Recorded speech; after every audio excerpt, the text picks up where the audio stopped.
Oui, c'est marrant parce que d'habitude, moi, je suis plus dans ce rôle-là. Donc là, du coup, je me retrouve du côté où c'est plus difficile pour moi d'être assis là, finalement, hein. Ouais.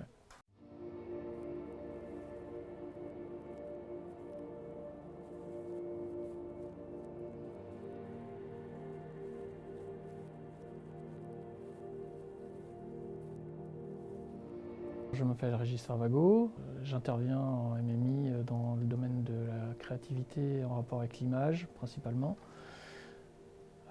Je me suis intéressé à toutes les technologies qui permettaient de créer des visuels depuis le milieu des années 80.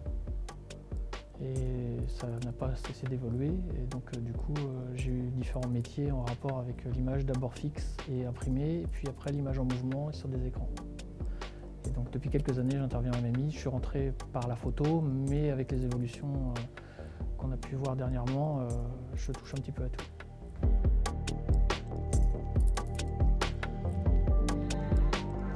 Alors à l'époque où j'ai fait mes études, il n'existait pas grand-chose dans le circuit universitaire. Il y avait 2-3 écoles privées qui proposaient des formations très orientées images de synthèse à l'époque.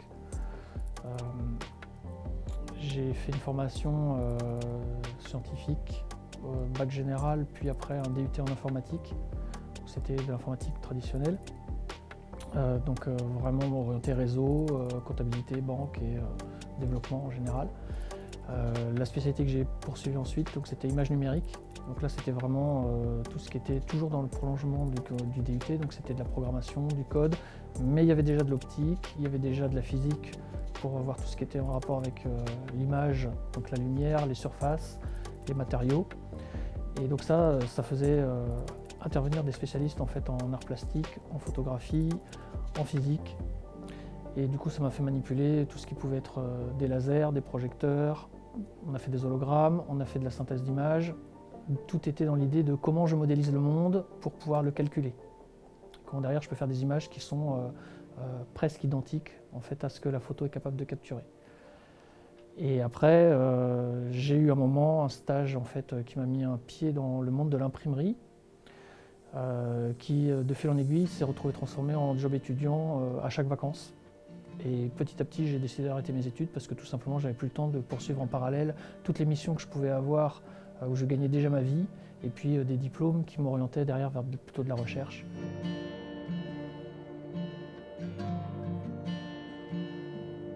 C'est le fait qu'il y a de la nouveauté tout le temps. Ça, je crois que c'est vraiment... j'avais très peur quand je faisais mes études de me retrouver dans un métier et de stagner dans quelque chose qui serait la routine, quelque chose dans lequel je serais un peu coincé avec du train-train. Alors que là, ça a été tout l'inverse. Je fais en permanence ce que j'appelle de la veille technologique, c'est-à-dire de vraiment regarder ce qui arrive, ce qui est nouveau, en termes de matériel, mais aussi en termes de performance logicielle et technologie qui sont émergentes. Les rencontres sont aussi très importantes parce que c'est un domaine dans lequel voilà, il y a de multiples points de vue qui peuvent vous enrichir. Il y a des projets qui vous amènent à croiser des gens venus d'univers complètement différents. J'ai beaucoup travaillé dans la culture et le spectacle, du coup les musiciens, les gens qui font du théâtre, les gens qui font de la danse, tout ça c'est des univers en fait, dans lesquels on joue avec son look, son apparence, on n'hésite pas à se déguiser, on fabrique des images pour raconter des histoires, on invente des choses qui sont un petit peu hors normes, et ça m'a énormément enrichi à titre personnel parce que du coup je me rendais compte que si on peut l'imaginer, on peut le rendre possible.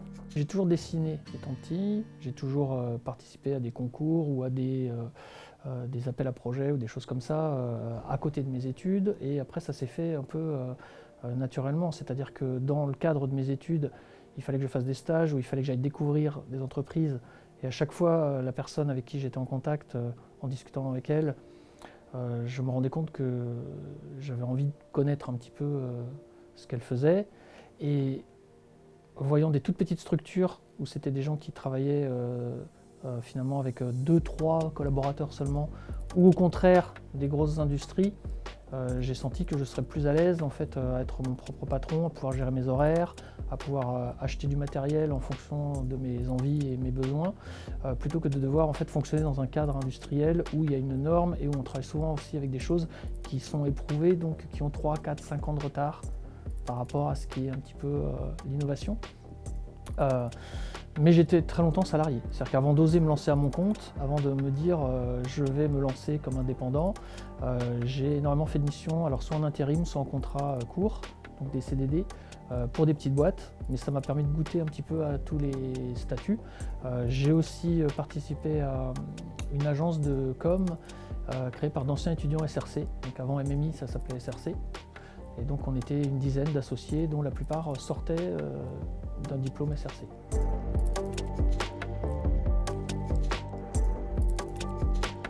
Dans mon métier, moi, ce qui m'a semblé le plus important, en fait, c'était de développer du relationnel. C'était là où j'étais le moins à l'aise, certainement. Parce qu'à l'université, dans les cours et au travail, ensuite comme salarié, j'avais appris à maîtriser les outils. Je savais faire des images à la demande. Par contre, tout ce qu'il y a avant, c'est-à-dire aller trouver des clients et puis leur proposer une solution, calculer le devis, etc., je ne savais pas trop le faire.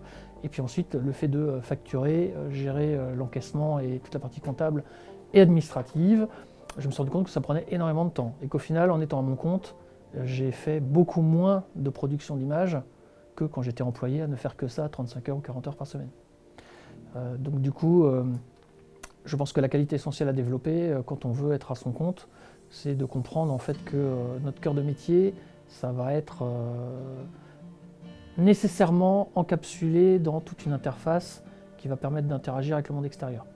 On peut faire ce qu'on aime, par contre il faut qu'on arrive à le vendre, et c'est ça le plus difficile.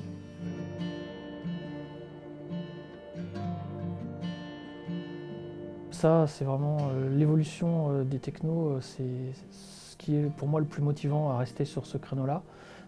Il y a tous les jours des nouveautés, au point même qu'on n'arrive pas à suivre si on est un peu trop dispersé. Pour ma part, j'ai fait beaucoup de choses en vidéo, en 3D, en infographie, qui aujourd'hui explosent comme des métiers distincts. J'essaie de me placer un peu au centre et de garder un œil un petit peu sur tout ce qui se fait, même si je sais que dès qu'il faudra faire un travail de spécialiste, je vais devoir trouver du renfort et travailler en équipe. Mais si on veut rester un peu un chef de projet ou un chef d'orchestre, c'est bien qu'on sache tout ce qui se fait, tout ce qui est nouveau. Donc ma spécialité à moi, c'était tout ce qui était photoréalisme et synthèse d'images. Aujourd'hui, avec l'IA, je suis très très heureux de voir que 30 ans après, finalement, on a des machines performantes qui permettent de faire quasiment en temps réel, ce qui nous demandait avant nous quelques heures de calcul.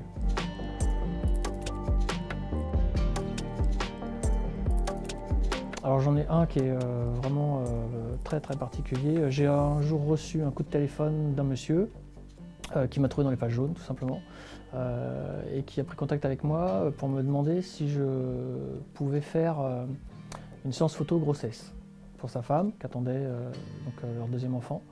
Il est venu à la maison pour me rencontrer. On a beaucoup discuté au téléphone avant, mais il voulait vraiment qu'on prenne le temps de faire connaissance.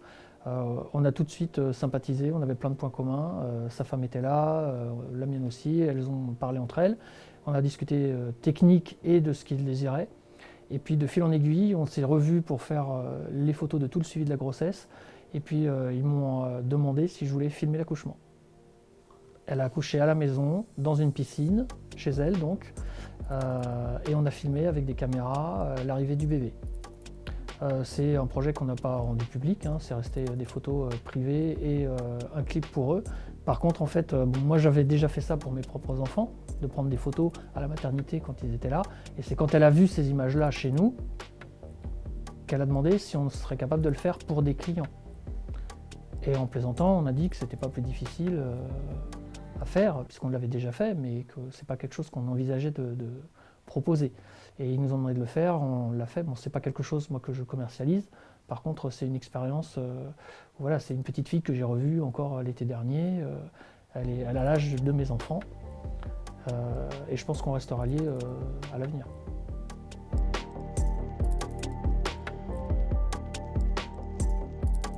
L'inspiration, c'est vraiment quelque chose qui arrive comme ça. C'est quelque chose que j'encourage. J'essaie de me nourrir de plein de choses.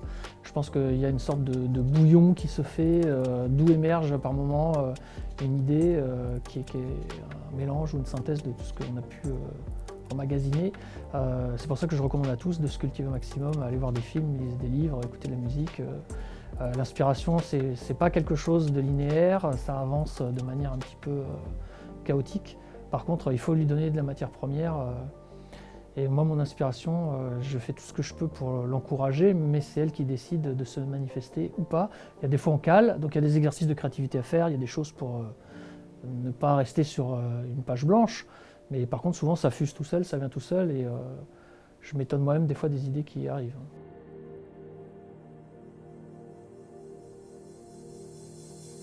Alors la formation MMI, l'opinion que j'en ai est très positive. Je pense que c'est vraiment la formation que j'aurais moi aimé trouver à l'âge des étudiants qui sont ici. Clairement ça n'existait pas, il n'y avait rien dans le même style à l'époque.